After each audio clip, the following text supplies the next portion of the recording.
شامی صاحب، ان کی روایات اور ان کی جو وزاداری ہے وہ اپنی جگہ، آپ بھی ایک طویل عرصے سے ان کے خاندان کو جانتے بھی، ان سے آپ کا بہت گہرا تعلق رہا.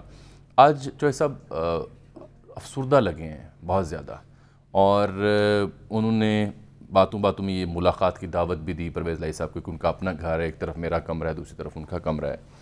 پھر کوئی ماضی کے واقعات بھی کہ عمران خان صاحب سے جب ملاقات ہوئی تو وہ صالح صاحب کو وزارت دینا چاہتے تھے، مونس کو نہیں دینا چاہتے تھے، لیکن وہ بضد رہے کہ نہیں انہیں کو اب دیں. پھر وزارت اعلیٰ کا بھی انہوں نے کہا کہ پرویز الہی صاحب کو بھی ہم نے نامینیٹ کیا. What went wrong? اتنی دہائیوں سے اتنی طویل رفاقت اور پھر صرف وزارت اعلیٰ وجہ بنی؟ یہ تو چودھری شجاعت حسین صاحب جو ہیں، جو انہوں نے پریس کانفرنس سے خطاب کیا، ان کو بتانا چاہیے تھا نا ایسا کیوں ہوا کہ چودھری پرویز الہی صاحب نے مسلم لیگ نون کی طرف سے وزارت اعلیٰ کی پیشکش جو ہے قبول کی تھی، قبول کر لی، لیکن پھر اسے رد کر دیا. دعائے خیر بھی ہوئی تھی غالباً، کہتے ہیں یہ. اب اس کے بعد وہ عمران خان سے ملے اور انہوں نے عمران خان صاحب کے ساتھ اتحاد کر لیا. اس بیچ ایک کال آئی. اب وہ میں اس پہ جاننا نہیں چاہتا یہ تو کون سی کال آئی، کیسے آئی. بہرحال چودھری پرویز الہی صاحب بقائمی ہوش و حواس گئے، مونس علیہ ان کے ساتھ تھے. انہوں نے عمران خان صاحب کے ساتھ اتحاد کر لیا اور ان کا امیدوار بننے کا اعلان کر دیا.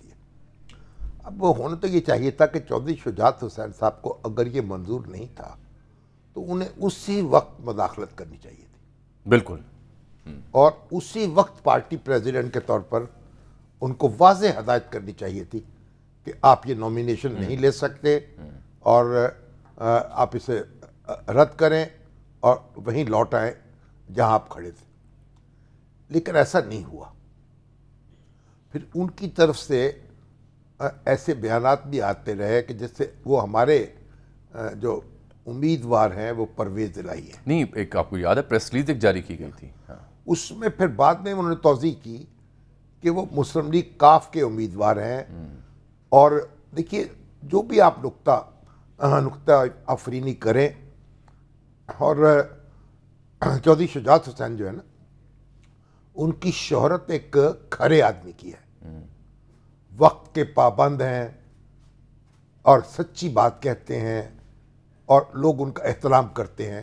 اس حوالے سے ان کے مخالف بھی. اب مگر اس معاملے میں اب ان کی بیماری جو ہے وہ آڑے آئی ہے. ایسا معاملہ ہوا ہے کہ میں سمجھتا ہوں جب ان کو جس وقت انٹرونشن کرنی چاہیے تھی اس وقت نہیں ہوئی، دیر سے ہوئی. اور پھر وہ خط جب ان کو اس طرح سے سنبھالنا آیا چاہیے تھا ڈپٹی اسپیکر کے پاس، جیسے خط جس ان حالات اب میں وہ آیا. خط جیسے گیا اور پھر ان کی پارلیمانی پارٹی پوری جو تھی اس نے اسے مسترد کر دیا.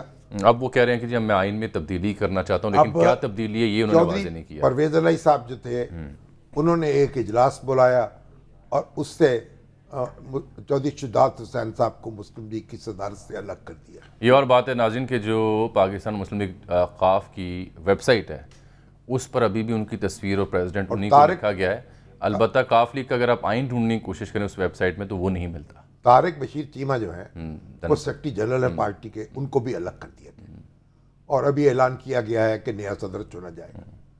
بات یہ تھی، مجھے تو سچی بات ہے، روایات و تاریخ میں اگر آپ جائیں تو اقتدار کی جنگوں نے بالکل ٹھیک کہہ رہے ہیں، بھائیوں کو بھائیوں سے الگ کیا ہے، بھائیوں کو بھائیوں سے لڑایا ہے. لیکن یہ تو دیکھیں نا، بچپن، لڑکپن، جوانی سب اکٹھے گزر گئی. اور پھر اقتدار، اب بڑھاپا وہ بھی اکٹھا گزرا، اقتدار بھی کئی بار ایک دوسرے کی طاقت بنے رہے. اب بڑھاپے میں یہ کیا ہوا؟ ٹھیک ہے نا.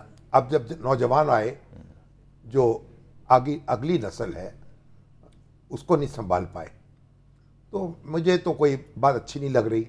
چودھری شجاعت حسین صاحب نے بھی آج جو باتیں کی ہیں مجھے سمجھ نہیں آیا کیا کہنا چاہ رہے تھے. آئین میں تبدیلی کرنا چاہتے ہیں نہیں. کچھ معیشت میں بول رہے ہیں کہ تمام سیاستدان ذمہ دار معیشت جہاں تک کہاں پہنچی اور پھر صورتحال میں آرمی چیف کو فون کرنا پڑا امریکہ میں.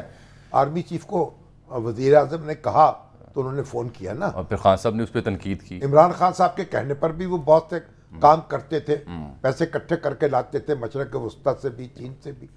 تو یہ ایک جو عادت ہے وہ تو ڈالی ہے نا عمران خان صاحب نے.